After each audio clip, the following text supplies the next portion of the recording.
welcome once again to Sid Caudle. And Sid, it's you've been up all night. It's after the election. You look half asleep, but us for the next 15 minutes anyway, we'll talk about what's happened. It's been christened as the Loveless landslide. It was a landslide.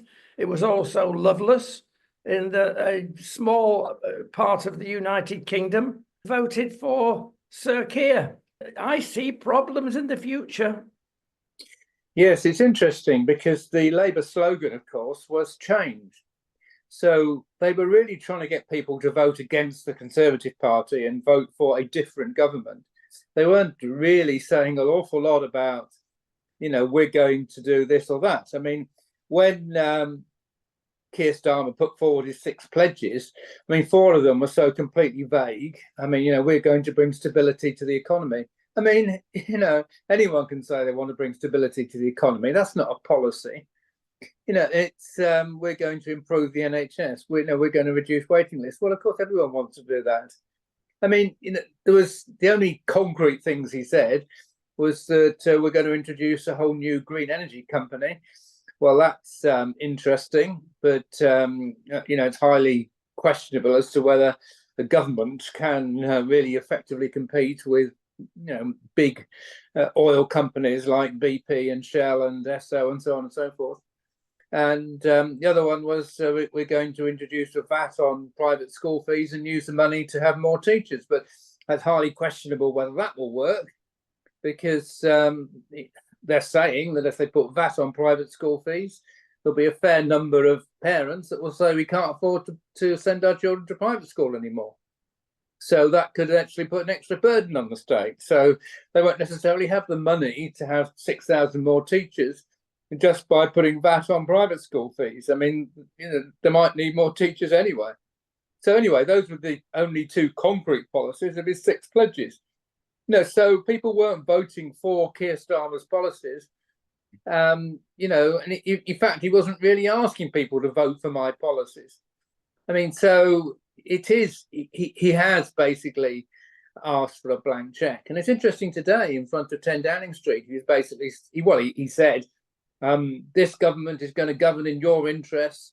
We're not affected by any dogma. At the same time, in the next breath, saying I'm a socialist. It's just quite interesting. Well, it frightens people, Sid. And are they omens against everything? Rishi got rained on this morning in Downing Street. It was pouring down. We've not made any steps forward, maybe indicative of what's going on. Certainly, the Conservatives have made an absolute mess over the last 14 years. And I've been ranting for about, everybody says 14 years. They're brainwashed. And they're still doing it after the election. It should be banned, that phrase. But to be fair, CCHQ, that's the Tory masterminds, they want banning. They want literally taking apart, because they've done some bizarre things. Well, I blame the Conservative MPs, frankly, because I think it was when Boris Johnson came under a lot of pressure over these parties, the Conservative MPs, instead of riding it out and saying, oh, it's nonsense. He didn't organise any of these parties. He just merely attended parties that somebody else had organised. And, Rishi Sunak was at all those parties. So he was equally to blame. Instead of riding it out and saying, oh, this is just a fuss over nothing, it'll all soon blow over, they decided, we can't cope with all this negative publicity. We've got all this negative publicity against our Prime Minister. We'll have to change the Prime Minister. I'm putting in a vote of no confidence in Boris Johnson because he attended these parties. Frankly, it's nonsense. And the average voter that voted for Boris Johnson over Get Brexit Done in 2019 was looking for the Prime Minister to get Brexit done, not to make sure he dotted all his I's and crossed all his T's and didn't attend any parties. It's just the whole thing was nonsense in my view. But I think what the Conservative MPs that have lost their seats have reaped yesterday or today was basically the result of them taking fright and getting rid of their leader. Because you have to remember that in the early years of Boris Johnson, he was winning by-elections, like the by-election in Hartlepool, even though he was Prime Minister. So all this stuff about years of Conservatives in power and, so on and so forth, they were very popular, extremely popular. It was the media that went for him, largely over Brexit, and succeeded in getting rid of him. You mentioned the B word there. Is that what really is what it's all about at the moment? Brexit keeps coming back, and there's no doubt Sir Keir will lead us back craftily. Well, yes, and Rishi Sunak was, very friendly with the EU, and basically the deal that he got, the Windsor Framework for Northern Ireland, basically meant that we had to continue to follow a lot of EU regulations. I mean, if people don't realise, for instance, in the last budget, they raised the VAT threshold from 85,000 to 90,000. Now, if they'd raised it with inflation, it would have gone up from 85 to 120. But they said we can't raise it to 120 because it goes against the EU regulations. So we can only raise it, the EU will only allow us to raise it to 90. That's the extent to which Rishi Sunak has tied us to the EU already. And Keir Starmer wants to go a lot further. And he's saying we're not going to join the customs union, we're not going to join the single market. No, but we are going to get closer to the EU. And what he means is that I'm going to make sure we follow all the EU regulations. Well, the Americans are laughing at us, frankly, about the PR issue. There you have Nigel getting a substantial amount extra votes. He's rewarded by them getting 70 odd and he gets only 4. I mean, something is sadly wrong, Sid. Well, yes, but it's obvious that over the years, the Lib Dems have learned to target.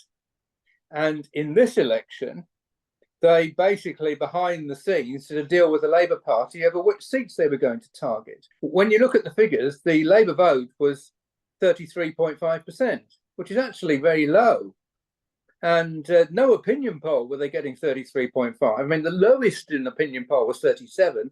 Most opinion polls had them above 40, but they actually got 33.5. So you think that they got a lot less than expected.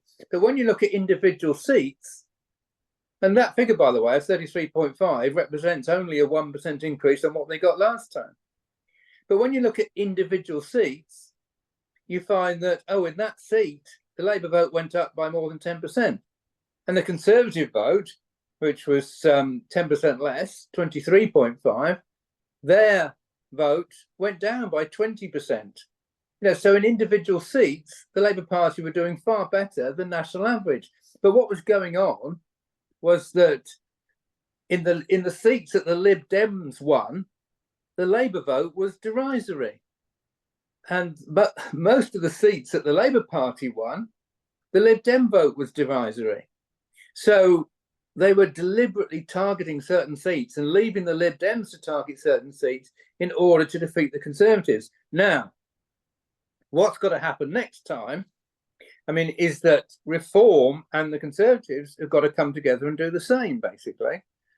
So the Conservatives have got to say, OK, we're leaving these seats to you. You target those seats. There may be just 100, that Reform target, maybe less, maybe even 70 or 80, because, that Reform are going to target. They understand, Reform do know they've got a target. And it's not only targeting at the election, it's targeting in the local elections. You're getting councillors in those constituencies which you're targeting. You're working on the ground year in, year out for years. And that's what the Lib Dems have done very effectively. Reform are only new on the block, remember. But that's what they've got to do. They've got to start targeting specific seats, local elections, getting councillors on the ground, working hard on the ground, and then targeting those seats in the general election. The Conservatives have got to agree the seats that they're going to leave to Reform, and then Reform have got to agree seats they're going to leave to the Conservatives to target. That's what they've got to do. They've got to play the same game. Otherwise, they can't win. Well, the magic number seems to be 4. We've mentioned Nigel and his 4. How about the Muslims and their 4 seats? And let me say, it could have doubled because the Muslim vote was very effective in other areas as well. This is interesting. Well, frankly, I mean, I think the Greens effectively have got the Muslim vote as well, because the Greens voted in Parliament in support of Hamas. So, you know, and so you see, the Muslims have been against Labour because Labour voted for the right of Israel to defend itself. Certainly, this is very serious. When you've got a country with an electoral system that we have, and Nigel Farage gets 4 seats, and the same number of seats are for people voting for awful actions out of Gaza for a group of people that are murderous. Something is very wrong. Well, absolutely, it is very wrong. But there's a lot of deception in all this, you see, because, I mean, for instance, the left don't grasp that Hamas put all homosexuals to death. And if you say to them, well, you're voting to support people that put all homosexuals to death, they sort of say, oh, well, they even have go through the streets with gays for Palestine. And say, well, gays for Palestine, you know, oh yeah. We're for Hamas who put all homosexuals to death. That's what we want. You know, I mean, it's just ridiculous, isn't it? It's just absolutely nonsensical. They don't know what they're doing, quite honestly, and they don't know the rights and wrongs of the situation. There's so many lies being told. I mean, just a simple lie was that Israel has killed 37,000 women and children. I mean, when it's actually come to the crunch, they've produced the names of 25,000 people, 10,000 at least of which are Hamas terrorists that have died. So there's not 37,000 women and children that have died. There's far less. And the other thing is, Israel's been starving the population. Really? Well, it's strange that you can take pictures of loads of food in the market, and even the UN now has said that there's no starvation taking place. There's plenty of aid coming in. Israel has stopped fighting from 7:30 in the morning till 8:30 at night every day to allow relief to come in. The media don't tell you that. I mean, basically, what the media are doing is telling you lies. And the sad thing is that far, far too many people believe the lies and think that Israel is just behaving appallingly badly, deliberately killing civilians, starving civilians, and it's just nonsense. When I said earlier on that there awaits Sir Keir really difficult times, I'm referring especially to the number of by-elections in the next 12 months, because the majority of those by-elections are in red wall seats. Nigel did very well at this election from red wall seats, nearly came in. Well, he was second in many, many seats. Now, I can foresee him finishing up with at least 8 MPs very shortly, and Labour would be embarrassed. Yeah, but obviously this is speculation. What tends to happen after a general election is that a lot of new MPs come in, some of whom will be very young. I mean, it's amazing you get MPs in their 20s, particularly those who were standing in seats which they didn't expect to win, including one near here. There's North East Hertfordshire, which Labour took from the Conservatives unexpectedly. Even Labour didn't expect to win that one, and they've got a very young new Labour MP. But so you tend to get younger MPs in just after an election, and you tend to get the by-elections towards the end of a parliament. So we've actually had a whole series of by-elections over the last year, because at that point you tend to find MPs are tired and a number are resigning, and for whatever reason. So it's less likely to have by-elections at the beginning of a parliament. It's possible, of course, but I mean, also you see the people that are the older MPs that are more likely to die, for instance, which is one of the causes of a by-election. I mean, they've all resigned and gone in the main. I mean, there may be 1 or 2 left, but in the main, they've all resigned and gone. So, you know, and anyone that's involved in a scandal wouldn't have been allowed to stand, would have been withdrawn. But you know, it's possible we'll have a few by-elections, but where they're going to be, we don't know. It's pure speculation that they could be in red wall seats. But over the period of 5 years of the Parliament, there will inevitably be a number of by-elections over the 5-year period. And as reform gets stronger, they should be able to campaign effectively in those by-elections and would stand a real chance of winning. The Lib Dems, of course, are notorious for being very effective in fighting by-elections. So they will be up against a very strong Lib Dem machine, as well as the Labour Party also being very good at fighting by-elections. The Conservatives tend not to be as good at fighting by-elections, quite honestly, but when they're in opposition, that can change because, you know, they've got a lot more focus on just campaigning. So they're more likely to be successful. Finally, Sid, can we mention the bottom line in all this? Maybe it's the elephant in the room. There's parties rejoicing and not rejoicing today, but have we got to the nub of the problem? Now, Christian People's Alliance, I firmly believe, have, but your election results didn't reflect it, Sid. No, well, you see, our problem is we're not getting publicity. You see, we're not getting, we haven't even had a single interview on GB News, for crying out loud. I mean, I noticed even the Climate Party got interviewed on GB News, and they ended up with about 20% of the votes that we got. You know, and I don't understand it, frankly, but it also, it really seems to be like an anti-Christian narrative. We don't want these people on for some reason. But because we effectively boycotted on the media, we're still having a situation. I'm in at this conference in London, which has been a Holy Spirit and Fire conference with Rodney Howard-Browne, who's given us a stand. And, you know, we've spoken to a lot of Christians there. It disturbs me the number of Christians I'm speaking to who say they've never even heard of our party. And we have been on a lot of Christian television. We've been on Revelation TV a lot, and we've been on other Christian television. But we haven't really got through to the general populace that, you know, Christian People's Alliance is an option and we've got to get behind them. And it's very, very hard when you get literally no publicity from mainstream media.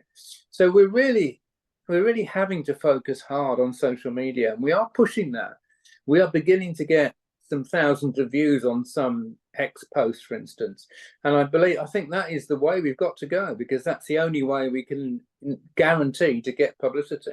Well, Farage has gone that way and it's paid off. The young people especially are starting to vote, which is you would not think would happen for Farage. But following this line to the ultimate conclusion, God has got the answer. Yes. That's the key thing, Sid, but people are not listening. If you compare it with the rest of Europe, we're way out in the Christian way. Well, one of the things that concerns me is the behaviour of some of the Christian organisations. I mean, Christian Concern have been brilliant. Christian Legal Centre, brilliant, incredibly supportive. And we've had a situation where one of the heads of Christian Concern has actually commissioned videos for us to help us and so on and so forth. The Christian Institute won't even mention our name. I mean, it's like we've been challenged. You know, you're talking about the election. Why don't you even mention the Christian People's Alliance? Oh, they're not standing in all seats, so that's why we're not talking about them. Oh, but you can at least say, you know, there's also, I mean, the Marriage Foundation, you know, talked about, you know, there's also other smaller parties standing, and mentioned the Christian People's Alliance as a smaller party who's standing with very good views on marriage. You know, so they've at least mentioned us and talked about us. The Christian Institute could if they wanted to. They won't. They refuse to. It's the same with CARE. I can't understand CARE at all, frankly, because I actually took part in the Nationwide Festival of Light in 1971 as a 15-year-old. And it was incredible, absolutely incredible. Christians marching through London, decrying the decline in moral standards in the nation and calling for a return to Christian morality. Cliff Richard singing his heart out at Hyde Park, and, you know, Christians cheering and clapping, and, you know, it's, you know, and over time, instead of repeating it and keeping it going and maintaining a public profile of Christians speaking out, they morphed into an organization called CARE, which then said, which was Christian Action Research and Education, which said, we're only going to work behind the scenes. We're not going to do anything in public. And when they said, well, wait a minute, what about organising some demonstrations like you did so brilliantly in 1971? Oh, MPs have told us that's counterproductive. You know, what utter nonsense. I mean, really. And there are another organisation that's sending out all. See, the thing is about CARE is they've got more money than most other Christian organisations because they've been going so long.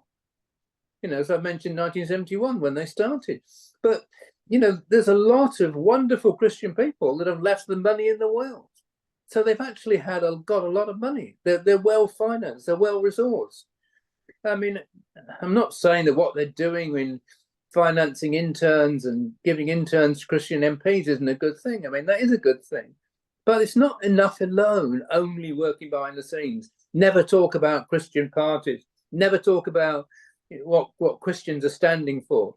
I mean, CARE should be talking about Christian People's Alliance. They should be talking about Christians standing in Parliament, and we want to get behind them. We urge you to get behind them where you can stand. See, if Christian Institute and CARE got behind us, that would be a tremendous step forward. Well, there's been lots of prayer about this election. Some people are already saying, oh, it's not really worked. Over a time, I think things will happen. Yeah, well, the thing is, though, with prayer, is that I understood a long time ago that the key thing with prayer is praying according to the will of God.